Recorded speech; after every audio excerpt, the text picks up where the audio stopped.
Happiness is fleeting, but purpose is everlasting. Seek what fulfill your soul. You may not believe me, but I speak to you from a place where shadows whisper and the sun never rises. This is my truth, my story, my reckoning.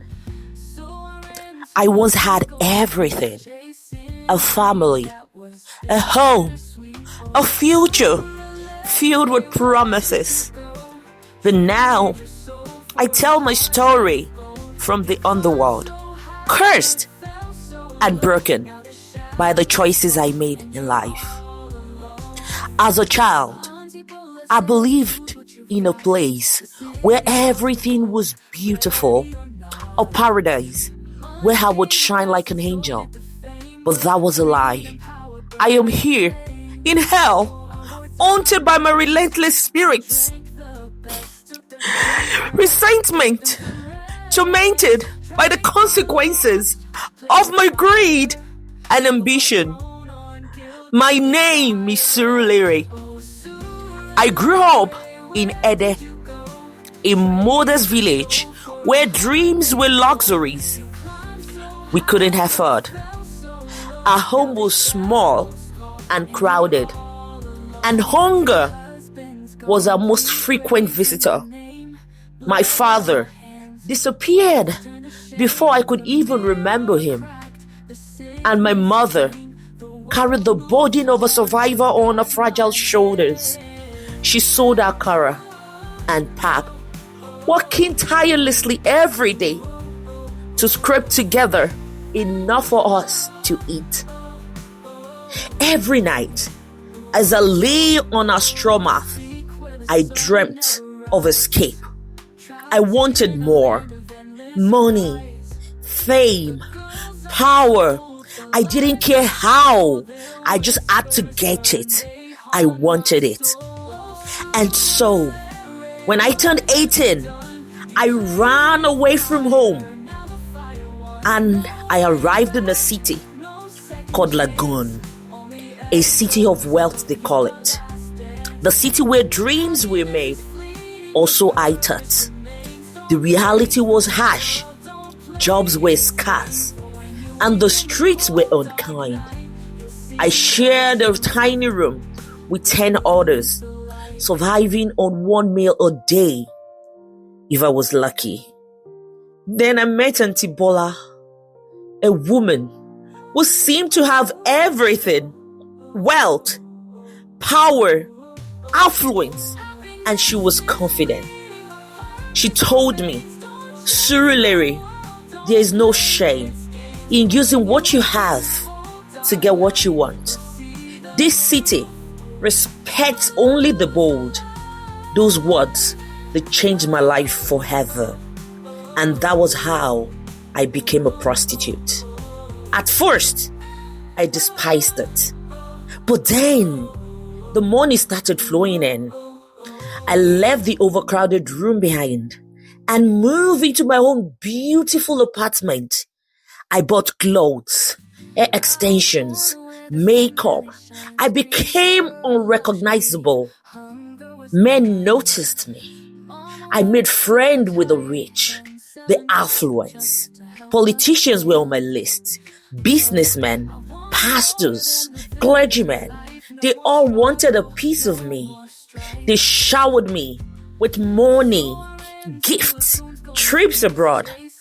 But that wasn't enough for me. I wasn't satisfied. I wanted their secrets. I began blackmailing them. "Pay me or I will talk," I threatened. And they always pay. But my greed was insatiable. With Auntie Bola's guidance, I ventured into trafficking.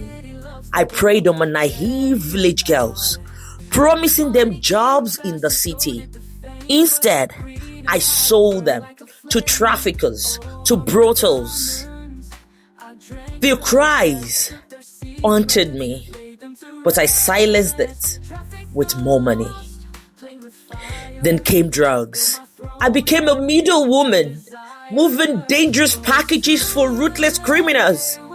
The risks were high, but the rewards, they were intoxicating.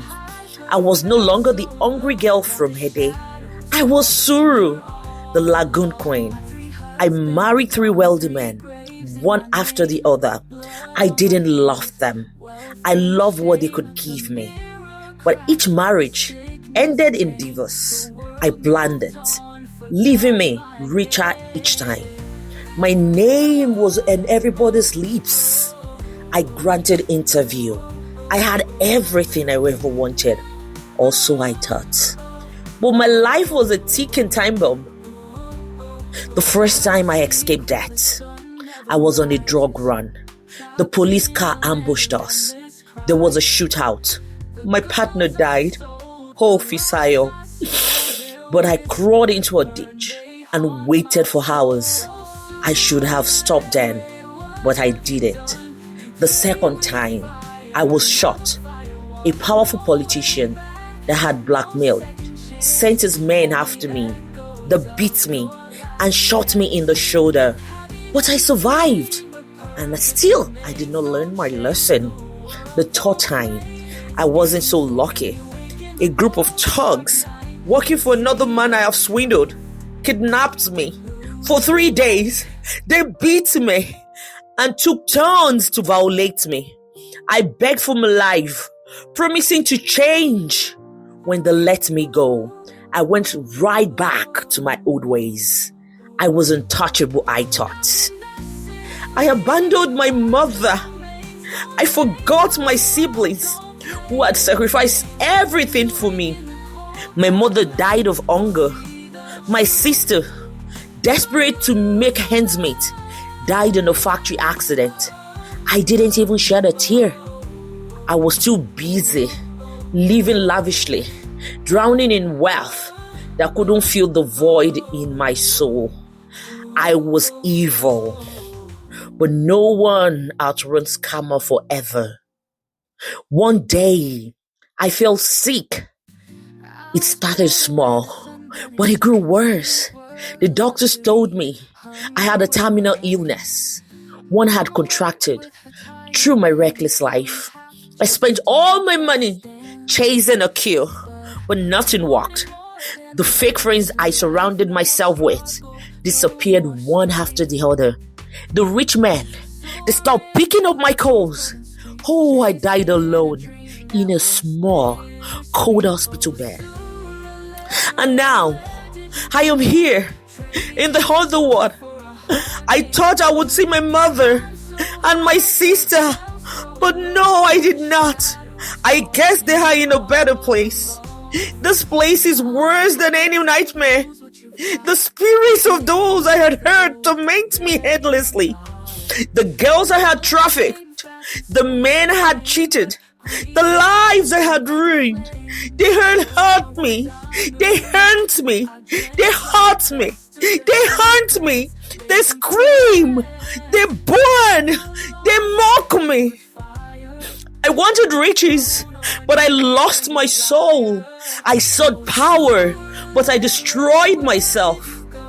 To live is to explore, to love, and to leave the world better than we found it, they say.